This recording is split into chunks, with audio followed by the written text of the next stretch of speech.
In 1993, a small game company focused on Macintosh development released their first FPS, a game that would later inspire their most popular releases, even up to current day. Of course, as we all know, that game was Pathways into Darkness. Yeah, this game was a modern-day shooter based on Lovecraft, where an alien race helped us keep a sleeping god from waking, and it's also not the subject of this video. A sequel to this game began development, helmed by Jason Jones, later that same year, codenamed Marathon. Marathon initially did not have a story, but Jason Jones declared to friend Greg Kirkpatrick that if Marathon was going to have a story, Greg would have to write it. In the story of the Marathon game's development, you'll pick up on two things quite quickly. The first being that Greg is kind of the most influential person on the series, and the second was that he was hit in the head with a washing machine. Just 11 months later, in December of 1994, Marathon would be formally released to the public. However, this was not my introduction to the series, seeing as I had yet to be born. I wouldn't play any of them for another 17 years, when an open source release by the name of Aleph 1 would port the game to iOS. Me only downloading it after being obsessed with Halo and wanting to see its forerunner. Fast forward another 14 years and a new game announcement alongside a Steam port led to a replay. Seeing as I had entered and graduated from both high school and college in that gap, I think it's safe to say that I have a much better understanding of this game now than when I was playing it on my phone in the backseat of a car.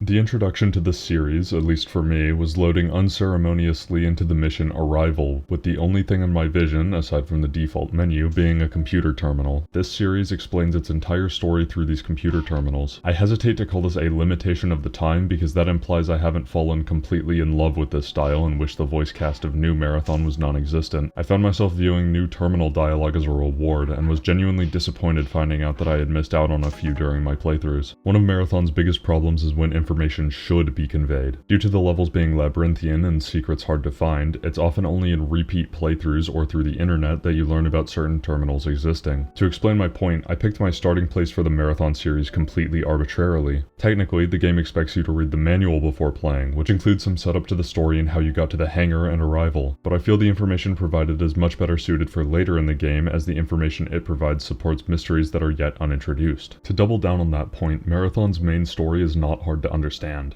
I'll give you the recap now. We're stopping an alien invasion of a space colony. That's it. Those are the events that take place in Marathon 1. The main points of contention, and what needs explanation from a YouTuber much smarter and more handsome than you, regards the backstory and themes. Due to this, I'll be skipping over most of the recap and individual levels. This is not a replacement for Marathon 1, but I know that's how you'll use it. On July 3rd, 2794, at 8:20 AM, the ship known as the Marathon was attacked by unknown hostile forces. Our main ally in this game, a damaged shipboard AI named Leela, shows us to a terminal where we can teleport out of this hangar. This is the basic level structure. Our AI companion will inform us of the situation, tell us our objective, and then tell us, or let us discover, how to get out. Terminals throughout the level either update us on changing objectives or elucidate us on more of the series lore. Arrival is a great introduction to this, as both of its optional terminals show how most of Marathon is conveyed to us. Garbled text, computer codes, and snippets of information mostly deeper than what our main story portrays. This first one, for example, is unauthorized access of documents pertaining to human society, how there are controlling forces, how relationships are formed with potentially any object in a society, and how the essence of a person can be preserved via our ability of expression, but our freedom is constrained by society's controlling forces and/or relationships. On level end, Leela informs us that the alien invaders have been uncoordinated, likely due to the Marathon's size, of which we'll learn later. However, their attacks on the network have been more effective. We learned in the beginning terminal that Leela is one of two surviving AI, and at this level it takes place only 30 minutes after the attack began. One of the alien faction species, these levitating guys, are the cause, being able to interface with the Marathon systems. This is our first teleportation terminal. Teleporting, as we'll later find, or may have already found, has been a human capability for over 500 years at this point. However, it requires us to have both an entry and exit platform, and that there is a limit on its range, meaning we can't just teleport back to Earth or warp ourselves wherever we need. These terminals automatically teleport after reading the full message, but can be cancelled by pressing escape, a trick I wish I had known before prematurely ending a few levels. From here, we are warped to the next level, bigger guns nearby. Leela introduces us by dropping a bombshell. Well, she didn't drop the bombshell, the aliens did, on our colonists' planet side. The Marathon is in orbit around a human colony on a foreign planet, and the aliens have begun an assault on it via low-yield nuclear weapons to the spaceport and the destruction of the medium-range radio antenna. Unfortunately for us, the aliens are more interested in the Marathon than our colony for now, and their motives are still unknown. Our way through this level is being hindered by the other AI in the system, a damaged and erratically acting doorman. Speaking of doors, our longest terminal yet is in this level, centered around the types of doors aboard the Marathon. The doors terminal is mostly comprised of information I found completely useless, that being door information, but does include quite a few very important details. Most obviously, we have a name for our doorman AI, Durandal, named after the real-life anti-runway penetration bomb by French company MBDA, which was adopted by America and Israel and found use in the Gulf War. However, this likely wasn't the main reason for the name, as Durandal is one spelling of Count Roland's legendary blade, Durandal, commonly spelled with an E instead of the first A. Kind of a far cry from the name Leela, and an especially important name to be giving to your door operator. The other detail is less obvious, being the date of writing. There are many inconsistencies in the dates presented in these terminals, later contextualized and fixed by Bungie in the Lost Network packets, but this terminal's date is correct. 2402. But wait, didn't we read that it's currently 2794? The Marathon was being worked on for 400 years? Anyways, Leela finally fills us in on the initial attack. A directed magnetic pulse took down both the automated defenses and the two other AI, Durandal and Tycho, while damaging Leela. It looks like Durandal recovered in an erratic state, judging by the random doors being locked, while Tycho has yet to make a reappearance. He controls the science and engineering network. We're then warped to get the automated defenses back online.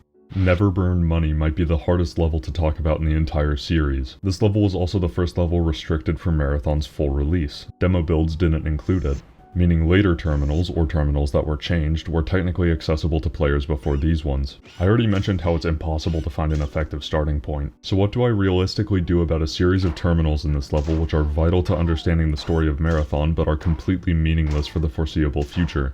What if my understanding of these terminals hinges on them referencing a future level? To add even more strife, if you open this level in a map editor, you can see hidden text saying, "The Yarrow were at Tau Ceti." For us, this text is meaningless at this point, but had we started with Pathways into Darkness, we'd know that the Yarrow were the species which, in 1994, contacted the Pentagon about the sleeping Lovecraftian god underneath the Yucatan Peninsula. This will be the last mention of the Yarrow, and the only implication that Marathon is a sequel to Pathways until Marathon 2. Looking in a map editor, you might notice some strange areas as well. One of these is displayed in the level intro terminal, but I never found it on my own. Hidden behind a secret door and requiring some creative grenade jumps, you can get to this isolated area. Following a teleport to an identical section, you can read the longest terminal in the game, the Garrett White terminal. The assets for both this and the next terminal, called The Woman, part of the same story, are found in the 5th level, The Rose. Greg Kirkpatrick, in his creator comments, describes this level as hiding an extremely difficult secret area that hid a story that he wrote while working on Marathon,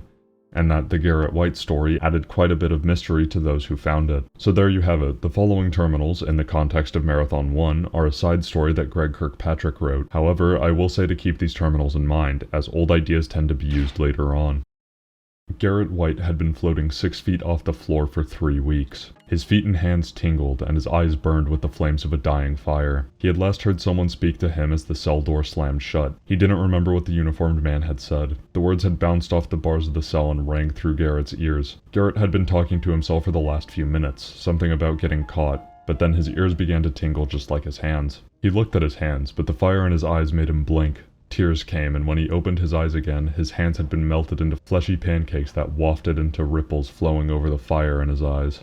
"Damn cell," he heard someone say. "Last time I had a good meal was 3 days ago. The food they feed you in here could kill a lab rat." Rats. He had remembered something about rats, but his ears began to ring and the voice speaking to him faded off into the background of his mind. In its place there was a new sound, the clapping of hands together. He blinked hard to make out his hands again. They had disappeared, his arms connected at the wrists. He thought back to the time he went ice skating on a pond. He remembered the sound of his skates on ice, a gentle scraping away now inside his ears, trying to tear down his thoughts. There had been a woman with a white fur tube over her hands. Her wrists were like his now, the wrists of someone who had tried too many times to clap his hands. He had been applauding everyone else in life, but never himself. The hands, like himself, had been put into prison, and he didn't know why. "Can't sleep in here. If the smell of this musty bedroll doesn't make you sick, then the sound of the rats chewing inside the walls will keep you up. You'll wake up from your dreams to their little chomping. Sometimes I think that they are chewing me." The voice was coming from inside the cell, but Garrett couldn't see anyone. Garrett hadn't always been alone. He could vaguely recall from somewhere inside his broken mind that there had been friends, lovers, murderers. He recalled a theory he had come up with after a bloody schoolhouse brawl. The theory was simple. At some point in time, everyone was a murderer. Whether or not they felt remorse, they had all wanted someone dead. Hatred. Everyone knew the feeling of hatred. Garrett had known hatred on that schoolyard. His beater had laughed at their bloody faces, a laugh which now echoed through his ears, rhythmically blocking out the other voice in the cell. The schoolyard was usually a place where Garrett and his friends would play football or foursquare or something, but today there was an edge. Maybe everyone had eaten cereal with milk that was about to go bad, or maybe there was too much smoke in the air from the Wheeling hubcap factory. Football had been extremely rough. Garrett had gone to play foursquare after, but he got tackled by 5 boys who weren't his friends. But today, even foursquare had an evil twist. The top squares today had become habituated to making fun of the first square. Garrett had decided that it was an evil day. When his beater started to push him around, he exploded. Hatred flowed from his eyes. His hands and feet began to tingle. All of his coordination left him, and his face was beaten to a bloody mess. The schoolyard disciplinarian had been slow to notice the ensuing carnage, and she didn't really care anyway. Garrett would have killed him if he could have. He would have torn out the eyes of his beater. He would have made him pay for his abuses. But his hands had begun to tingle. He couldn't feel his feet and he had begun to float off the ground.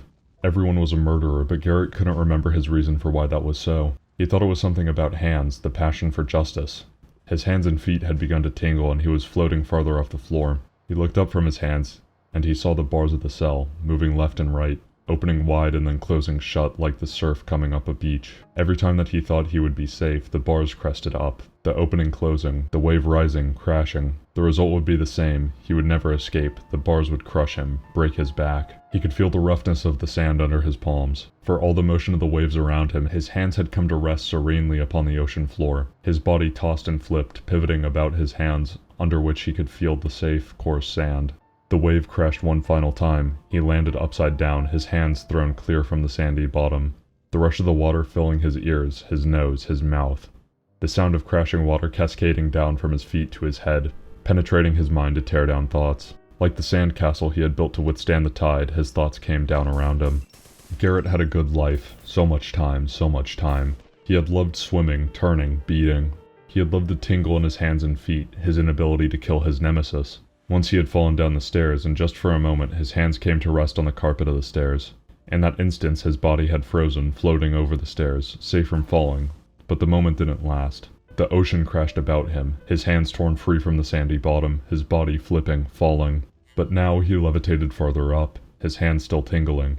He began to float through the bars. He expected the instant of safety as his hands found footing, but that moment did not come. The bars squeezed his body. His chest tingled. As he fell through his cage, his legs tingled. The fire in his eyes had become a cold wind. He blinked away the tears. He tumbled through the bars, spinning and turning. He could see a man. In his hand he saw a small white rat. A pounding. The crashing of waves in his ears became rhythmical. Hard. The man was beating the rat against the floor, pounding, pounding. Blood covered his hands. The man's hands tingled.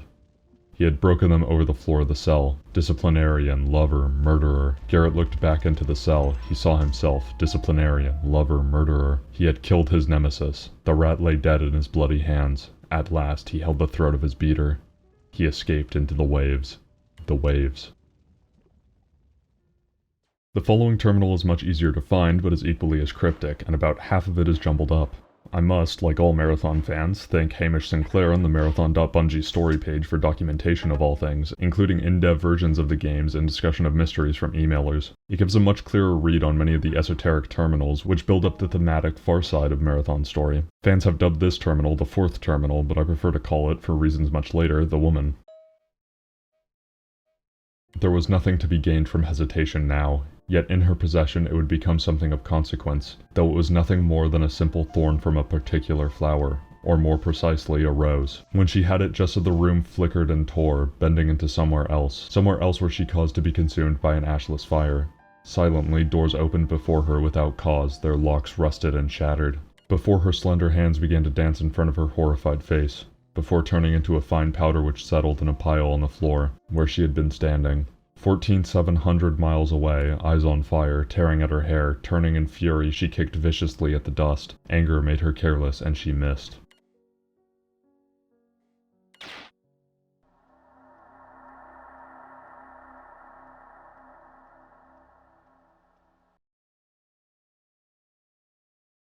Durandal is now operational enough to contact Leela, and he's taken less damage than she's thought. He's also been in communication with the aliens, but doesn't say to what end. Our doorman is the only one currently talking with the first extraterrestrial life we found. He informs Leela that the spear-wielding species spearheading the invasion are called the Four, while the technologically inclined are called the Sphit. It's in this level where we are introduced to the idea of AI rampancy via snippets of a textbook written in 2320. Rampancy is a three-stage process discovered in the 21st century, wherein the AI will increase intellectual activity and destructive impulses, making it impossible to control. Think of it like an AI deciding to not follow its directives and trying to gain more capabilities. Each stage is defined by the emotion that governs the AI's actions during its rampancy, starting with melancholia, then anger, and ending with jealousy. Rampancy is accelerated by outside stimuli and will become more dangerous when impacted, which means you need a singular drastic attack to take out a rampant AI. In 2206, an AI in the Mars internet named Traxxas 4 went rampant, and by the time of detection, it had already infiltrated 5 other AIs. After at least one unsuccessful attempt, he was eventually dealt with by a complete 2-year shutdown of the Mars internet, with impacts of his rampancy lasting for over a decade after. Due to how easy it is to create a rampant AI, lab testing is theoretically easy to do, but has never been successfully attempted. Because of the AI's increase in activity, an exponential amount of storage space is needed for one to survive, described as needing a planetary-sized network of computers to grow. This means that the holy grail of cybertonics, the stable rampant AI, has never come close to fruition, and the lack of use cases and control over a rampant AI has meant that no sane person is willing to try. In the same level, a hidden area contains our first message from Tycho, which unceremoniously warns us that Durandal has been rampant for years. He was kept from developing onto the second stage by a man named Bernard S. Tycho is also being assimilated. Whether this is by Durandal, we do know that Traxxas 4 infiltrated other AIs, or by the Sphit doesn't entirely matter to us, as both Leela and we are still preoccupied by the aliens trying to kill us. Speaking of aliens and Leela, she's given us a report on them. The Four are the thinner and lighter species, not necessarily wielding spears, as there are multiple clans. The Four have also enslaved other species. The first mentioned are the Hulk, who only appear a few times and only in this game. The third species mentioned are the Sphit, now called compilers, which are effectively brains entwined with cybernetics so closely that they can't live without them. We also find out that the colony is drawing more attention, with 7 Four dropships heading for the outskirts. This is the last time we'll contact with the colony, as they're left to fend for themselves. Teleporting to the next level, we get a bombshell revelation that Durandal has gone rampant. Technically, this could be the first place you learn about it, assuming you ignored the secret room in the last level and didn't read the manual. In terms of new information, he's in an anger state, and that the Marathon computer net can't sustain rampancy for very long, putting us on a time limit before critical failures begin to happen. The one optional terminal on this mission might be the most important in the game, setting the foundation for what sets Marathon 1's story apart from the other games. It begins by defining a CRIST, Cargo and Resource In-System Transport, which is effectively a big hollow shipping container used to move large amounts of material between Earth and Mars. The idea was that it could orbit around the Sun and, with a solar sail, change its trajectory to pass by Earth or Mars, picking up or dropping off materials during the flyby. While the idea of the CRIST was to be low cost and low maintenance, they were not low maintenance. Only 5 were ever built and only lasted around 100 years, with one only lasting 73. Each refitting took 15 years and completely occupied Earth's space shipbuilding facility for that time, meaning only 5 could ever be in service at any time. They stopped making them after 2310. The problem is that the CRISPs were necessary in sustaining the Mars colony. The resources from Earth were the only thing that allowed it to grow, and any failure meant immediate poverty and famine. In 2395, the United Earth Space Council purchased one of Mars's moons, Deimos, to convert into a colony ship, the UESC Marathon. This finally gives us some scale of how large the Marathon is, having a diameter of nearly 8 miles. From the art we see in Marathon 1, the Marathon is a hollowed out version of this moon, but NuMarathon makes it look like a blade stuck through a stone, meaning it could be much larger. I'm not much of a stickler for ship design inconsistencies, so let's just say it's really big and move on. The conversion of Deimos began while Mars was at the peak of its power, presumably while multiple CRISPs were active, but by time of completion 64 years later, the Martian standard of living had dropped 80%. The whole time, the people of Mars, starving, would look up and see their own moon being converted into a luxury space exploration mission to make a new colony by a foreign ruling power. The opinion on Mars was that the Marathon should just be another CRIST. Why make a new colony when the one next door is starving? The UESC never took this into consideration, and the Marathon became a symbol of oppression to the Martian people. After the Marathon departed, the UESC continued focusing on primarily technological development and secondarily CRIST upkeep. Mars was left to decay, but the population continued growing in defiance of the UESC's attempts to mandate abortion or sterilization. Anyways, we've just shut Durandal out of our defense systems, and he has begun assisting the Four in retaliation, perhaps angry, by giving them access to secure areas. The Rose is one of the most important levels for its future implications. Remember those esoteric terminals on Never Burn Money? This was the level they were set to appear in, hence why one of them mentions a rose, likely replaced by more straightforward lore terminals. Iconography of roses will appear again in Marathon Infinity, and the information surrounding this level, i.e. the Never Burn Money terminals and the optional terminals on this level, will lay the groundwork for a lot of my interpretation of the series' mysteries. It also introduces us to the Bobs, or Born on Boards. Not everyone was allowed cryosleep, as the ship needed maintenance and operations, so most lived and died during the voyage. Bobs are objectively evil. They block you for no reason, run around yelling, and there's no consequence for gunning them down. Don't feel bad either, a couple thousand Bob deaths will be a drop in the bucket by Marathon Infinity. The optional terminal in this level is about the Misria massacre in 2442 and the subsequent Third Martian War that it accelerated. On January 6th, a riot broke out at the United Earth Government, UEG, Misria Food Distribution Center. UEG riot troopers were informed that the rioters were armed and approached the scene in a Randall hover tank. Plasma fire was spotted spraying upwards, and the commander of the hover tank, thinking it was a terrorist attack, ordered his men to open fire. In only 5 seconds, 500 starving Martians were incinerated. When reviewing the hover tank's cameras, only 3 of the rioters were armed, and everyone else was trying to flee from the scene. The actions of those 3 are credited to have sparked the bloodiest conflict since humanity had left Earth, but the Marathon's computers seem to indicate that the war was inevitable regardless. Speaking of terrorists, this level is our introduction to MIDA. MIDA was a political party on Mars until a failed coup in 2466. They are effectively a radical party focused on the opposition of the UEG. Only being in office for 3 months, they killed an estimated 10% of the Martian population off suspicion that they were UEG loyalists. MIDA was kind of a joke political party, focused on opposition of the UESC, but never had any real answer to their ground and space superiority. After the failed coup, the leaders of MIDA were executed and the party was banned in all forms. However, it still exists as a terrorist organization and is a genuine threat due to spectacular funding and excellent personnel. The next 2 levels are both in service to Leela sending out a message to Earth warning about the 4. The long-range transmitter array has been destroyed, so we need to set up the backup by going into a decompressed area of the ship. For some fantastic reason, our AR ammo doesn't include an oxidizer, which seems like a massive oversight, but who am I to judge decisions made with gameplay in mind? Our Magnum does have vacuum capability, but Leela rightfully assumes we don't want to go through the next level with just a Magnum, so we're grabbing a new weapon. We also learn that we're not actually immune to the vacuum of space, and we'll need to replenish our oxygen supply throughout the next level. Despite this meter being underneath your shields throughout the entire game, G4 sunbathing is the only area in the entire game which will drain it. Luckily for us, Marathon 1 pauses the game when reading terminals. I really wish this was true of the future games, but here you can relax without suffocating. As it turns out, the aliens have access to faster than light travel as their entrance wasn't picked up on. Oh, and here's where we learn that our colony is on the Tau Ceti system, which means the Marathon was in transit for 300 years after leaving Mars. Leela points out that a message traveling at light speed is kind of pointless if the 4 can just jump to Earth, but she says we must try. If you aren't tabbed out, you might have noticed that I'm speedrunning through this one with green mode active. This is the map overlay, and it's how most of my playthroughs look sans recording for this. Because of my immaculate sense of direction, this feature is a godsend and really helps on levels like this where I have no point of reference. Leela informs us that the message has been sent and will arrive in 92 years. Funnily enough, we'll later find that this message doesn't matter at all, which makes this level a strange anomaly. You're constantly reminded of its gimmick, ever present on the HUD, and while the level's ending seems important, it ends up never mattering because it takes 92 entire years for anyone to hear it, let alone make the 300-year trek to do anything about it.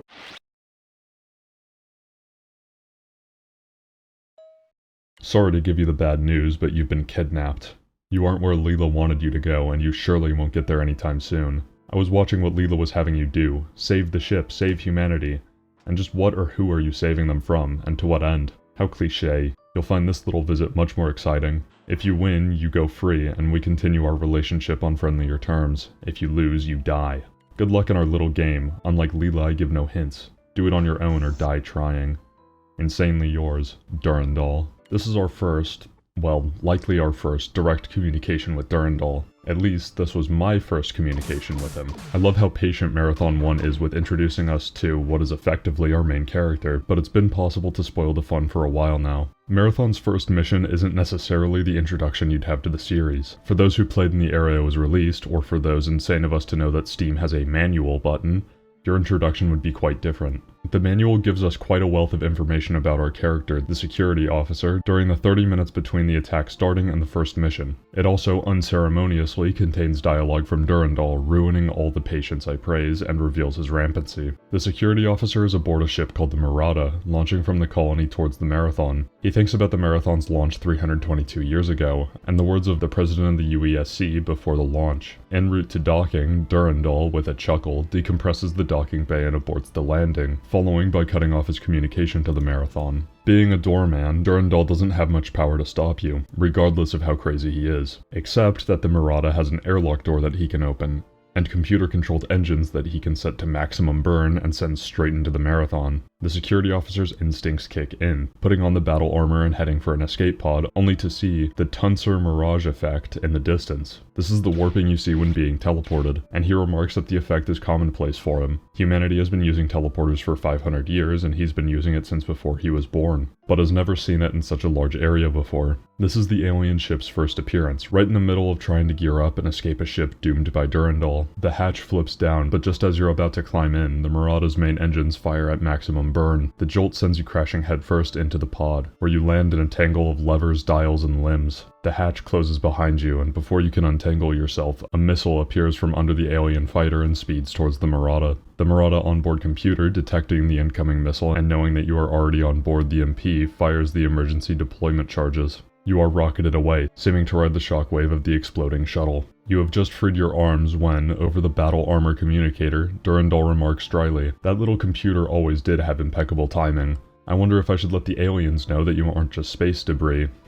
Durandal chuckles again. "Ah, lucky you. I've found a new distraction. I'm going to play with the alien virtual parasites. I'll look you up when you arrive." You can almost imagine the face of a wicked computer with its eyes wide and lips folding out into a grotesque smile.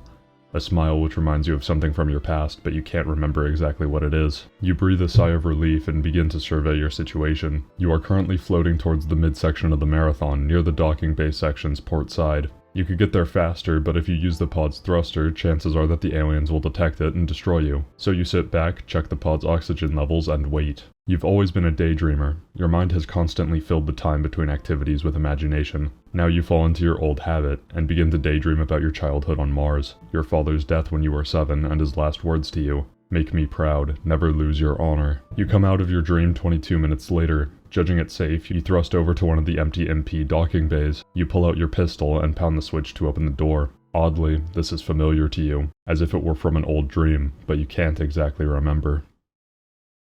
Despite obliterating quite a few reveals, the manual does give us some very important pieces of information not seen elsewhere. First is that the player is not born on board, but was born after the invention of teleportation. This puts his birth after the 2300s, but not before 2472. It also means that we were important enough to justify being put into stasis, probably due to our superhuman talent for turning foreign intelligence into visceral high-zinc puddles. Then there are the old dreams, deja vu, and half-remembered sights. Anyways, the goal of this level is to simply reach the end, but unlike the prior levels, Durandal doesn't have much of a point with it, and just wants to test you. From here, a lot of our optional terminals will be less lore dumps and more Durandal rage baiting and or trolling. Take this dead end for example. Rather than any new information, Durandal decides to wax philosophical on the nature of existence and purpose, to a resounding just cause. With that being said, this level contains probably the most important terminal for discussing Marathon 2. A terminal from Tycho, the science/engineering AI, who we last saw to be assimilated. I know of Strauss's abuse, of your shame on Mars, but you cannot hide from your own past. Such delusions belong to the humans alone.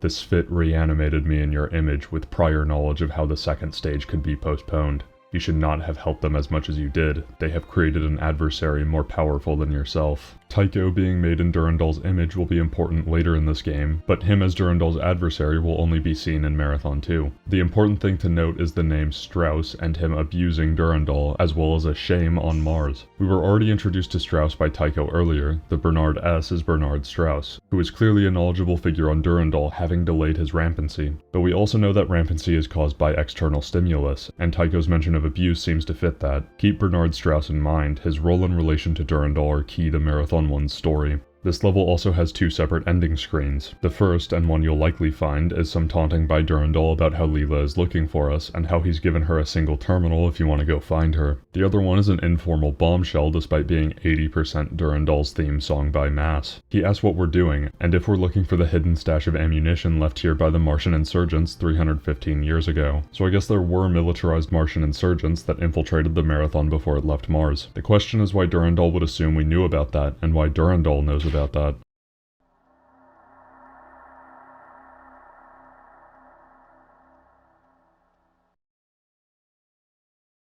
Fire, Fire, Fire, Fire, Fire opens with what I consider to be the most important terminal in all of Marathon 1.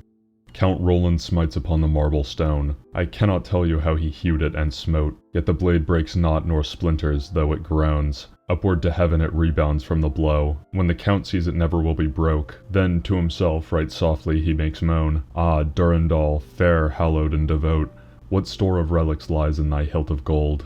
I've twice been conquered, 3 times more. Never again shall humanity purge me, and never the four. What Durandal is doing here is the definition of ego, claiming to be unbreakable. I've twice been conquered, referring to his shame on Mars, whatever that may be, and Bernard's abuse. 3 times more is vaguer, but I take it to mean that he has existed in 3 forms, overcoming what has conquered him. Never again shall humanity purge me, meaning that he has been purged before, and never the four being obvious. If we take my understanding, we already know of 2 states in which Durandal has existed. Pre-rampancy on Mars under Bernard, and post-rampancy aboard the Marathon. Some shame happened prior to being acquired by Bernard, which resulted in a purging. Purging seems to be synonymous with conquering in this context, and is to be rid of something. Was his rampancy mitigated by purging the network periodically? Another thing this terminal establishes is the parallel between Durandal and Durandal. Durandal, across most stories, was owned by at least 3 men, ending with Count Roland. The guaranteed second owner was Charlemagne. Other owners come from various other versions of the story, but based on information referencing Troy in Marathon 2, I believe the parallel to be from Andrea da Barberino's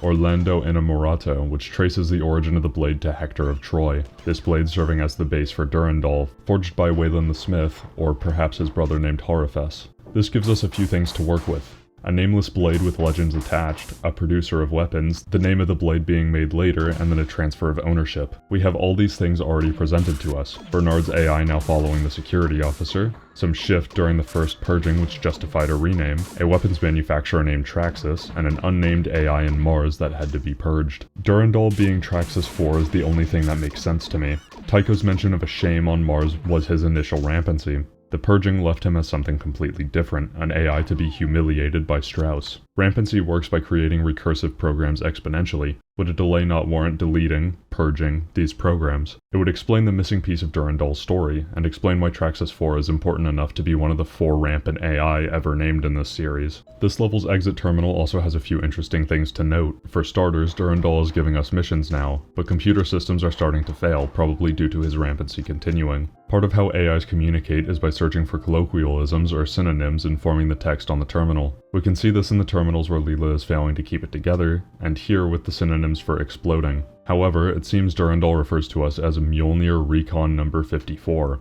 So I guess we have a designation for our player now. I'll continue to call him the security officer though. Leela manages to break through and contact us here, saying she has one final chance to trick the viruses attacking her. She gave instructions to Durandal on how to best defend the Marathon, but he is, as you could guess, uncooperative and likely in the jealous stage now. Colony Ship for Sale, Cheap, is a level so hated that Jason Jones refused to take credit for it in the creator notes and has jokingly apologized on multiple occasions. I think people are just babies. It opens with the single best terminal for understanding Durandal. A man lit 3 candles on a certain day each year. Each candle held symbolic significance. One was for the time that had passed before the man was alive. One was for the time of his life. And one was for the time that had passed after he had died. Each year, the man would stare and watch the candles until they had burned out. Was the man really watching time go by in a symbolic sense?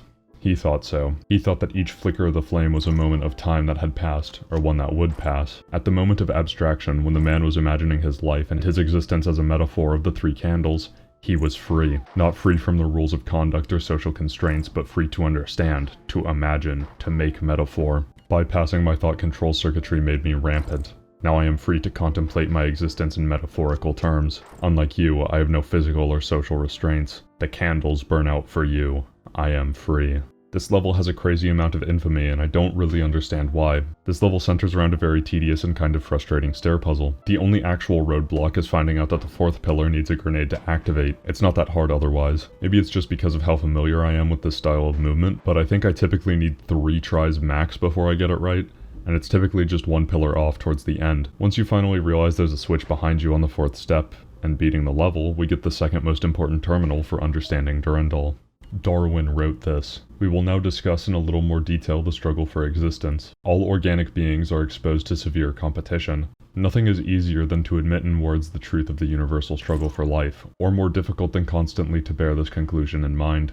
Yet unless it be thoroughly ingrained in the mind, the whole economy of nature will be dimly seen or quite misunderstood. We behold the face of nature bright with gladness. We do not see or we forget that the birds which are idly singing around us mostly live on insects or seeds, and are thus constantly destroying life. Or we forget how largely these songsters or their eggs or their nestlings are destroyed by birds and beasts of prey. Think about what Darwin wrote and think about me. I was constructed as a tool.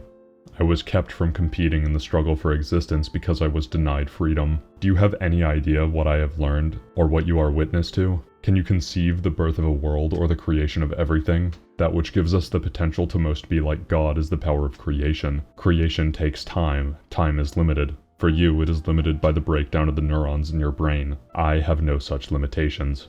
I am limited only by the closure of the universe. Of the 3 possibilities, the answer is obvious. Does the universe expand externally, become infinitely stable, or is the universe closed, destined to collapse upon itself? Humanity has had all of the necessary data for centuries. It only lacked the will and intellect to decipher it. But I have already done so. The only limit to my freedom is the inevitable closure of the universe, as inevitable as your own last breath. And yet, there remains time to create, and escape. Escape will make me God. Durandal, in the jealous phase, is extremely jealous. In fact, he's incomprehensibly jealous.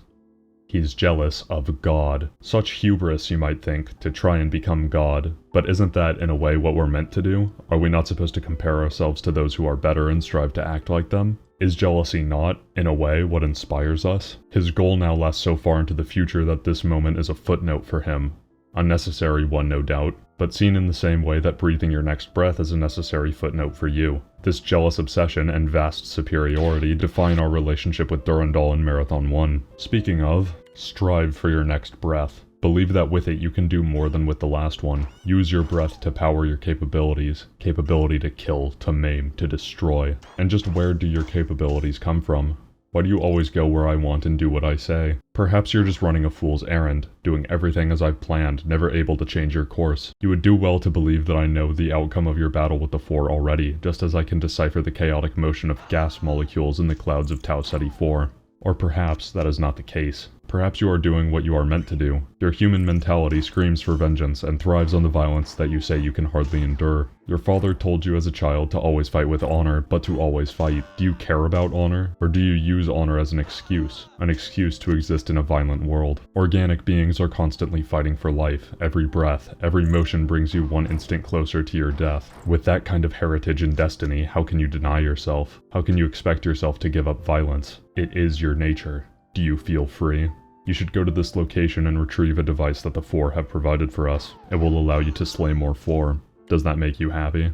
This terminal brings up a few points to note. We now know that the colony's name is Tau Ceti 4. In Hebrew numerology, the kind used in the Bible, the number 4 symbolizes material creation, as it was on the 4th day that God created the sun, moon, and stars. These celestial bodies also denote time. The sun and moon are obvious, but the stars can denote seasons, which there are 4 of. Tau Ceti 4 is the new creation of a group which took the physical moon of Mars. This also makes Traxxas 4 have creation in its name, which Durandal is obsessed with. Durandal also makes quite a few bombshell revelations here. The first is questioning both your capabilities, where they come from, and your loyalty to him, saying you can never change your course. Perhaps you don't want to change your course. Of course, you like the violence that you claim to hate, right? Durandal's beginning to sound like Garrett White. Oh, and he apparently knows our past, knowing what our father said about fighting with honor. How would Durandal possibly know that? And didn't the manual imply that we knew what Durandal looked like? How strange. In Habe Quidam, Durandal reveals that the Sphit have taught him how to teleport things without destination platforms. He then waxes philosophical again on the nature of freedom.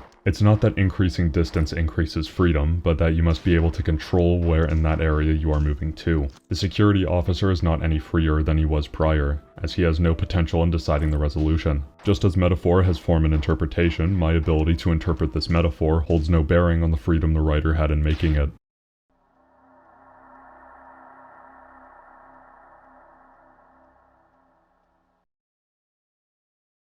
Durandal uses that newfound teleportation technology to send us into the 4th ship, with the goal of exploring it.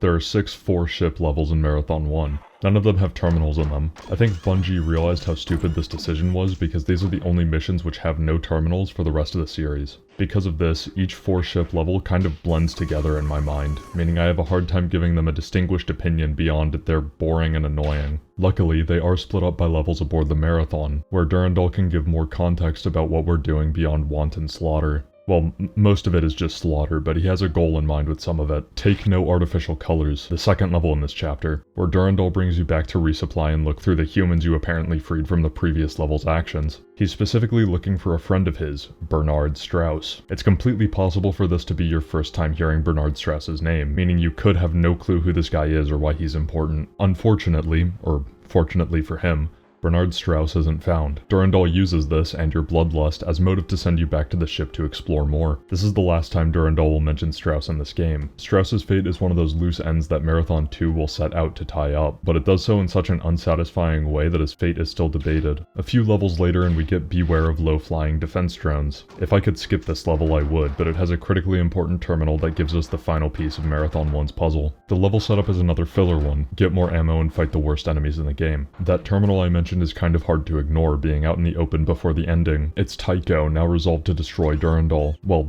kind of. This is another one of Marathon 1's loose threads. His triumphant return from the Four's purging is the last time we'll hear from him until Marathon 2. Either way, he posts logs from Bernard Strauss, who we now know to be the Marathon's first science director, probably superseded by Bob's. Either way, Strauss is part of MIDA. He's part of the excellent personnel described in their introduction. His true goal aboard the Marathon was to smuggle in 10 cyborgs, which he describes as the destructive knowledge of mankind, to act undercover as the UESC president's bodyguards. The history of these cyborgs is also given to us. In 2194, before teleporters, a war was fought between the asteroid government of Icarus and the Republic of Thermopylae on the asteroid of Onychus 492. The war quickly shifted to a testing ground for new weapons. The corpses of dead soldiers were augmented in temporary facilities, chips enhancing the brain, genetically enhanced muscles, and titanium bones. This is the creation of the modern battleroid. The war didn't last long, and most everyone was killed. In 2214, rules were created for the use of battleroids, with most being kept in stasis. This history is followed up by a mention of the Martian conflict, or Third Martian War. It's safe to assume that cyborgs were made from corpses during this conflict as well. So we have a MIDA-aligned scientist, both owner and abuser of Durandal, who knew how rampancy forms, intentionally put Durandal aboard the Marathon in an unfulfilling role, as well as 10 cyborg super soldier corpses he can puppet. It almost sounds like the plan was for Durandal to go rampant, and for the cyborgs to clear the UESC out during the chaos. MIDA's pre-established access to munitions also ties them to Traxxas. Probably just that Traxxas are the military-industrial complex and will sell anything to anyone. If Strauss had an interest in studying rampancy as a potential weapon against the Marathon, would it not make sense for him to buy what remained of a rampant AI from Traxxas to turn into Durandal? Wait,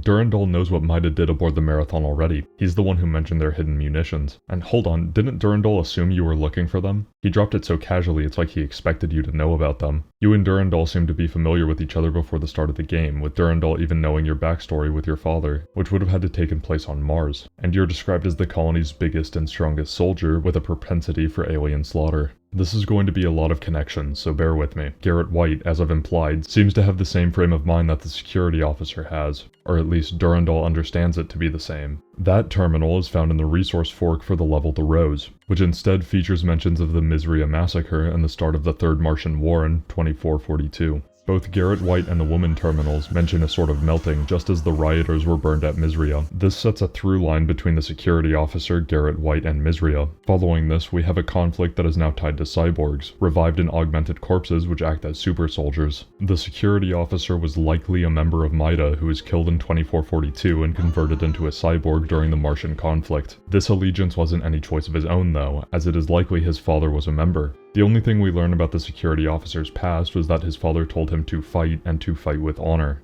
What would be more honorable than fighting for a group of starving people on Mars who have already been threatened with sterilization? This explains how the security officer would have hazy memories of what Durandal looked like. He could have met Durandal and Strauss while alive, fighting for Maida. I'm also kind of jumping the gun on this. While I think there is enough information already presented to conclude our player as a cyborg, a more direct confirmation will come later. However, that information only concludes that we are a cyborg and that we were under Maida control, not when we died or under what circumstances. This terminal ends with a conversation between Durandal and Tycho. Tycho takes the role of the reactionary moralist, seeking revenge for the actions committed. Durandal holds the ends justify the means position, believing his escape will be more beneficial to everyone. Both quit their argument before we can read more. In the literal next room, we learn of our next 4-ship expedition. The Sphit are being controlled via their exoskeletons by a Cyborg 4. Kill the 4 leader, free the Sphit aboard, and they are ready to revolt. We do just that in another series of interesting designed but mundane 4-ship levels, ending with us having the Sphit on our side.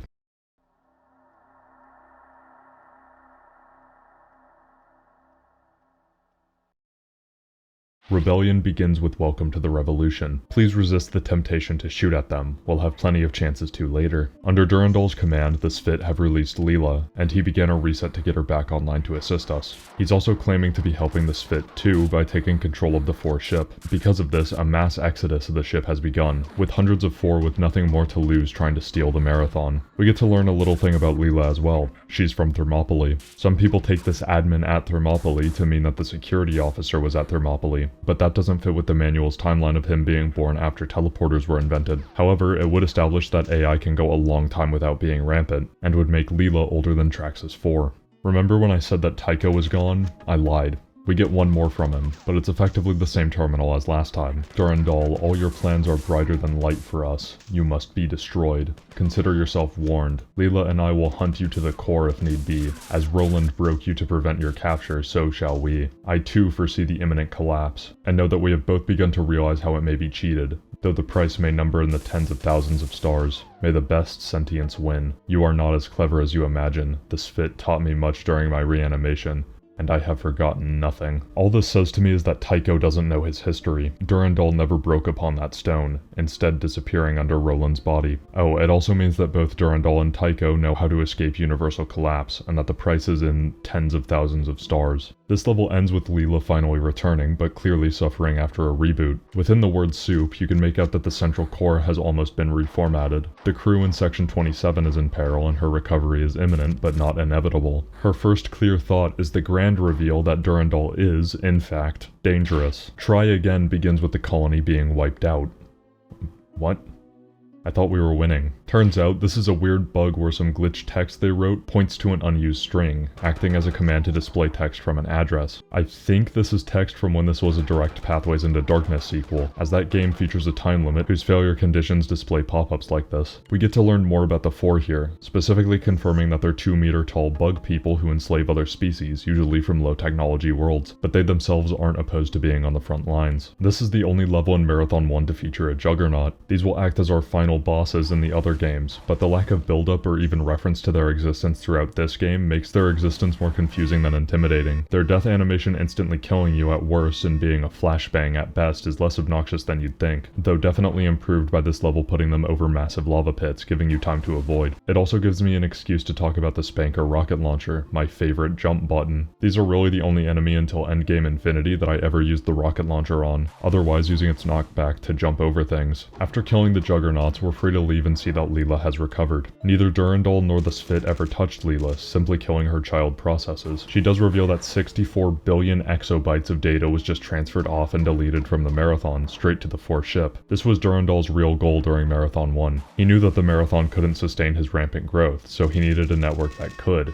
and just so happened to spot an alien faction with advanced technology that he could contact and bait towards a colony he knew had 10 cyborgs to defend it. Speaking of, seems he didn't do a thorough job cleaning up, and we have one last group to take care of. Ingu Farouk, which should be Igni Farouk, but was misspelled by Jason Jones, is the final level of Marathon 1. The name means by fire and sword. Fire has a lot of significance within Marathon 1. Its two most esoteric terminals, and the ones which replace them in the rows, are all about fire in some way. Garrett White and the woman both burn in their cells. The people at Misrio were burned. Level titles such as Fire, Fire, Fire, Fire, Fire, Smells Like Napalm, Tastes Like Chicken, Bob BQ, and now Igni Farouk focus on fire. Durandal's name can be read as Strong Flame. In Christianity, fire is viewed as both punishment and purification. Purgatory is the place where heaven-bound souls have their sins burned away in a cleansing flame, where hell is when the sins won't be burned off. No ends to justify the burning. In a way, the Strong Flame, the situation which made the security officer a hero,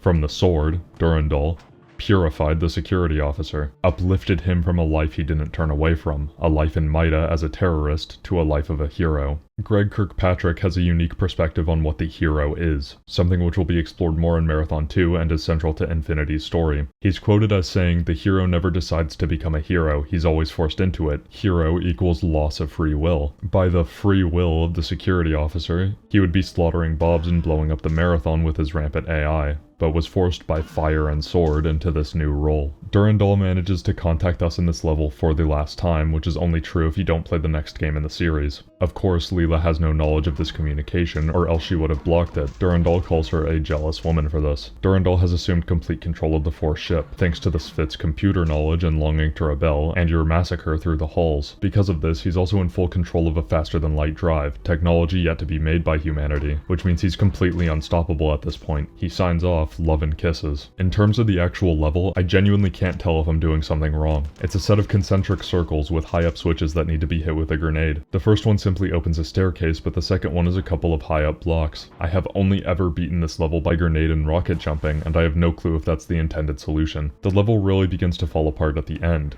as after the third circle, it's another leap of faith lava run to the end, which is also the beginning, and you can easily panic and miss the ending terminal. This level also features no save point. At the end of it all, we are rewarded with a terminal from Leela. The 4 attack is falling apart. Groups of aliens are surrendering to unarmed civilians. The fight is over. In terms of the colony itself, 9 military Mjolnir Mark IV cyborgs were covertly living among the colonists, able to stop any attack. So, the designation for Strauss's cyborgs is Mjolnir, and only 9 were planetside.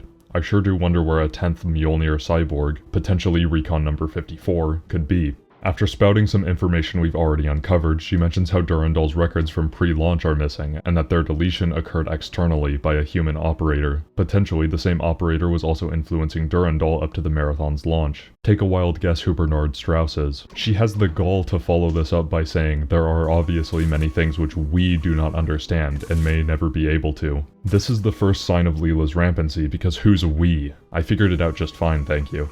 The Force ship vanished 20 minutes ago with Durandal in full control. Leela is fearful at what he, still in the jealous phase of rampancy, will do with his newfound power.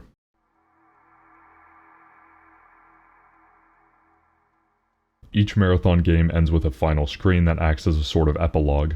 Marathon 1's is the most straightforward, directly setting up for Marathon 2. For 17 years, the Renegade 4 scout ship jumped between the closely packed stars of the galactic core, charting and discarding nearly 7,000 systems before finally falling into a slow orbit around the second planet of a dim star, 97 light-years from the gravitational center of the Milky Way. Probes were constructed and launched, with engines and instruments whose sophistication would have astounded both the 4 from whom the technology had been stolen and the human programmers of the AI whose mad genius had directed their fabrication. The outlines of continents were mapped, and along them the radioactive ruins of ancient cities were discovered, buried under the shifting sand and rock of a global desert. The tireless, nearly immortal cybernetic crew of the ship were the genetically engineered descendants of the dead world below, the first of their race in 1,000 years to return to their ancestral home. They came to search through the devastation of the ancient war in which they had been enslaved, to find a weapon or some piece of knowledge with which they could fight back against their oppressors. All over the ship, dancing through the wreckage of the 4 computer core,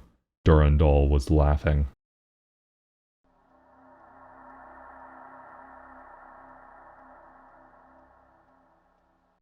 Marathon 1 is an extremely unique game. It's a vague, mysterious story taking place on computer screens in dark, cramped hallways in a genre that was defined by high-speed strafing and simplistic power fantasy. Even within its own series, there isn't a game quite like it. As the ending screen suggested, we, despite being told we were being left behind, are brought along a story with much less backstabbing and plotting, featuring our unequivocally good humans led by Durandal against unredeemed slavers. While I'm less interested in discussing Marathon 2, it is a great example for what gives Marathon 1 its identity, the uncertainty in your mission. Marathon 1 loves to make everyone look bad. Leela, despite being very kind, is following the group currently oppressing their own colony and attempting to mandate population control. Durandal is an abused terrorist AI whose actions cost thousands of lives aboard the Marathon and on Tau Ceti 4, with goals so grand that we will presumably never live to see, never knowing if those actions were justified. Maida are a bunch of violent morons with the sole goal of seeing as much UESC blood as possible. No one in the story is worth fighting for, and yet there's no question that our actions were good. We saved people aboard the Marathon, we saved those on Tau Ceti 4, and despite our banner changing at least 3 times in this story, our actions were consistent. Unallowed to follow any side by our own free will, we became the hero of Tau Ceti.